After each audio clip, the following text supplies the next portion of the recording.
Does Western Virginia make better cocktails than West Virginia? We're in Western Virginia today to try it out. We're in another historic building, dates back to the 1900s. This is your classic pub. Wooden booths, wooden tables, wooden bar in the center of the restaurant. They have an old fashioned on their menu, and this is it. I mean, let's just get into it. Talk about this appearance. Typical kind of pub glass. These are kind of built for longevity, so they don't break. No single cube, no clarified ice. I haven't seen this in years. Muddled orange and your regular cherry on the bottom. And when I say muddled, I mean they beat the living hell out of that orange. Somebody has to do it. So first few sips, let's get it going.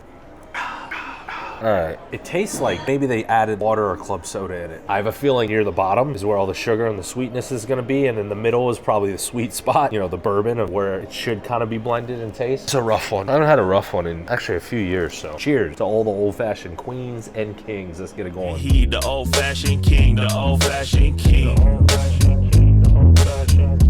Oh. We reviewed these old fashions off of 4 things: 0 to 1 on the ambiance of the establishment, 0 through 3 on the appearance, first few sips, and overall experience. Ambiance, old school, classic kind of pub vibes in here. I love a good pub. Ambiance will go for 1. Appearance, you got a typical pub glass, no single cube, no clarified ice, a murdered orange and regular cherry on the bottom of it, which is very, very old school. Appearance, we're just gonna go flat 1. First few sips, a little rough, I'll be honest. First few sips, we're gonna go 1.5, and overall experience, it's gonna drop a little bit. It went from kind of watery to kind of bourbony to kind of extremely sweet on the bottom. We're gonna go flat 1. Today we're in Winchester, Virginia, and we're at Piccadilly's, which is located on Piccadilly Street. Virginia is for Grubbers 4.5. Cheers.